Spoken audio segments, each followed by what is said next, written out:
Ciao a tutti homebrewers e appassionati! Sono arrivate le schede di valutazione delle birre che ho mandato alla seconda tappa del campionato nazionale organizzato dal Moby. Una di queste mi ha particolarmente sorpreso per i buoni riscontri. La birra in questione infatti ha ottenuto dei buoni punteggi anche sopra quelle che erano le mie aspettative. Si tratta della Marzen, la birra che ho brassato 6 mesi fa e che si era fatta già notare in un precedente evento a cui l'avevo presentata, arrivando pure tra le finaliste.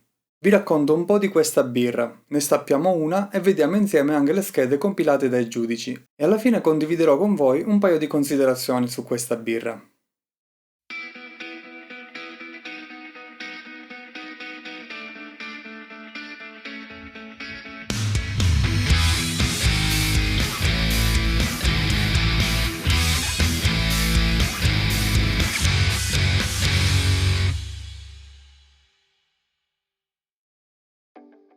È la mia cotta numero 55 che ho brassato 6 mesi fa.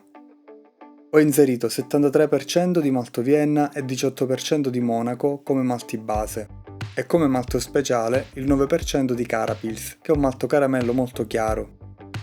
Ho G prevista di 1,55 e colore di 14 EBC.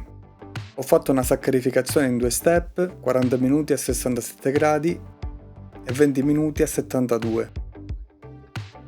Poi mash out di 10 minuti a 78 gradi e infine uno sparge per caduta con 13 litri. 90 minuti di bollitura per caratterizzare un po' di più i malti, favorendo le reazioni di Maillard. Luppolatura in amaro a partire da 60 minuti con allertao Mittelfru e seconda gettata a 20 minuti per un totale di 25 IBU, con rapporto IBU-GU previsto di 0,46.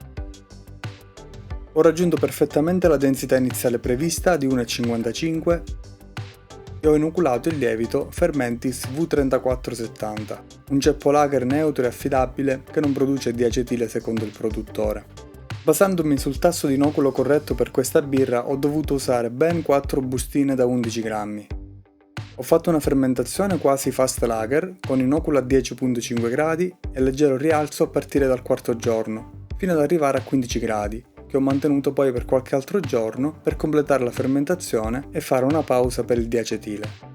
Poi ho fatto una lagerizzazione di 2 settimane e al 37° giorno ho imbottigliato con sifone asta. Ho fatto priming in bottiglia con destrosio e lievito F2, che è un lievito ad alta fermentazione, che può sembrare strano su una lager, ma l'obiettivo è quello di rifermentare e carbonare la birra in meno tempo possibile, in modo da consumare parte dell'ossigeno rimasto in bottiglia.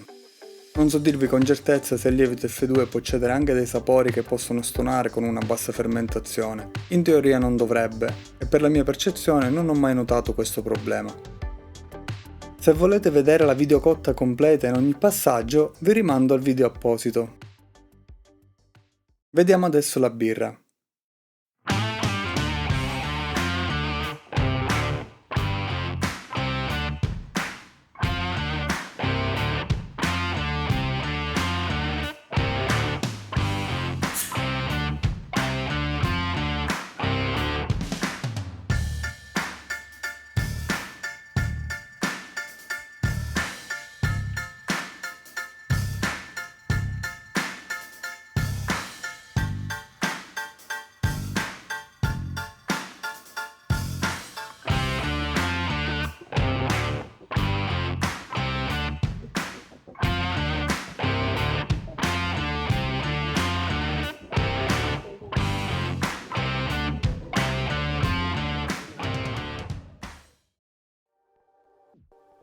Vi leggo le schede dei giudici. Per l'aroma hanno dato entrambi un punteggio di 10 su 12, per l'aspetto pure entrambi 3 su 3, per il gusto hanno dato 15 e 12 su 20, 4 su 5 per il mouthfeel ed infine 7 su 10 per le impressioni generali, per un totale di 39 e 36 su 50. Vediamo le note nello specifico. Aroma. Aroma di malto moderato con interessante nota di crosta di pane ed un leggerissimo tostato. Il luppolo accompagna il malto con eleganti note floreali e speziate. Fermentazione pulita e nessun off flavor. Aroma di crosta di pane e leggeri sentori di miele. Al naso appare dolce ma non stucchevole. Aspetto. Colore arancio ambrato, molto limpida, con schiuma poco abbondante, bianca fine, di media persistenza. Arancio ambrata, limpida e brillante, schiuma color crema, tendenzialmente fine e abbastanza persistente. Il gusto è principalmente maltato, ricco e simile all'aroma, tuttavia poco intenso e poco longevo. Il finale è secco, ma lascia trasparire una nota alcolica un po' troppo presente, che però si lega bene con le note speziate del luppolo. Entra in bocca dolce, ma il finale è secco e leggermente amaro. Retrogusto di malto, gusto pulito, ma troppo delicato. Mouthfeel. Corpo medio, carbonazione medio-alta. Un deciso calore alcolico che la rende meno beverina di quanto aspettato, nessuna astringenza.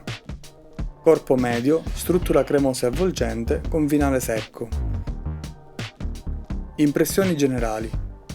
Una birra piacevole ed eseguita correttamente, resa poco interessante dall'eccessiva leggerezza al gusto. Un gusto più intenso può essere raggiunto con l'utilizzo di una maggiore varietà e qualità di malti nel grist.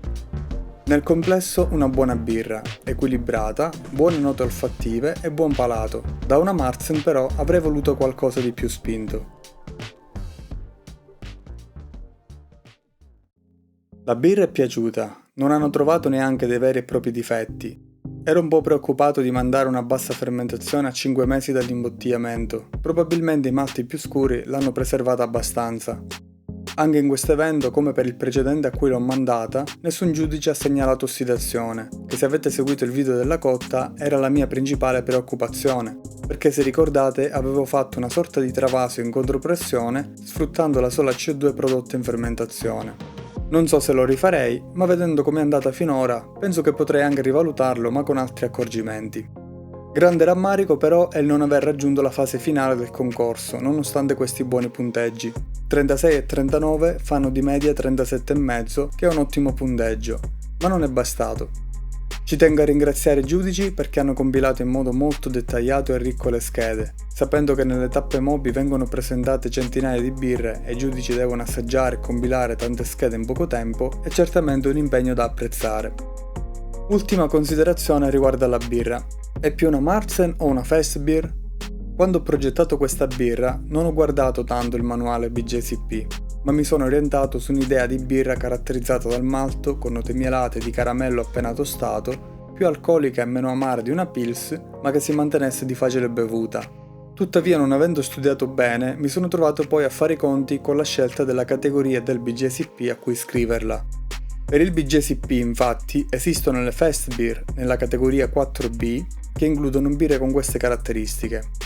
E il manuale cita anche tra gli esempi commerciali le moderne Oktoberfest Beer di Monaco. Nelle comparazioni di stile queste vengono definite come meno intense e meno tostate delle Marzen, più alcoliche e ricche di una Helles, con più corpo e luppolo, ma meno intense di una Helles Bock.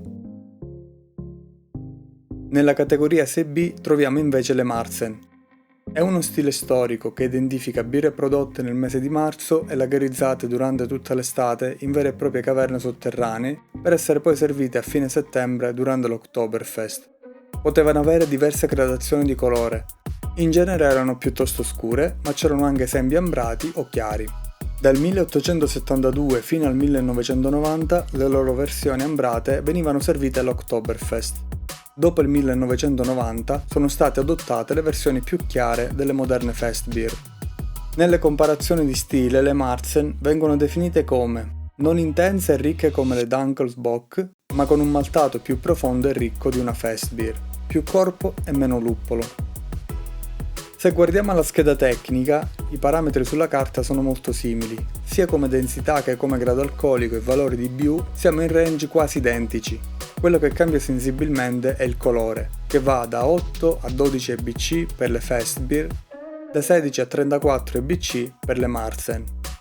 Guarda caso la mia con 14 EBC non rientra tra nessuna delle due. Troppo scura per una Fest Beer, troppo chiara per una Marzen. Troppo maltata e poco luppolata per una Fest Beer, troppo poco maltata ed intensa per una Marzen.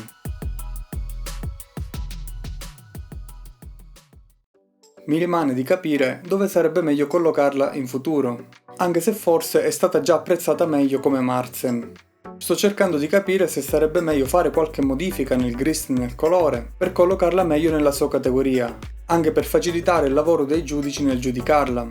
Infatti, anche se la birra è buona e piacevole, i giudici potrebbero avere difficoltà nel dare buoni punteggi se la birra non si colloca bene da una parte o dall'altra. Voi cosa mi suggerite? Alleggerire la parte maltata, il colore, per poterla collocare nelle moderne fest beer? Oppure all'opposto arricchirla ancora un po' per dare maggiore intensità e profondità nel gusto e nel colore, in modo da avvicinarmi ancora di più alle tradizionali Marzen? Fatemelo sapere sotto nei commenti. Se ci sono dubbi o domande scrivete pure, se invece non avete ancora visto il video della cotta completa vi invito a recuperarlo tra gli ultimi video, così da non perdere ogni singolo passaggio su questa birra. Grazie sempre del vostro supporto, se potete lasciate un like e come sempre invito i nuovi a iscriversi al canale. Per voi è semplice e gratuito, ma per me è un grande stimolo per poter continuare a produrre sempre nuovi e puntuali contenuti.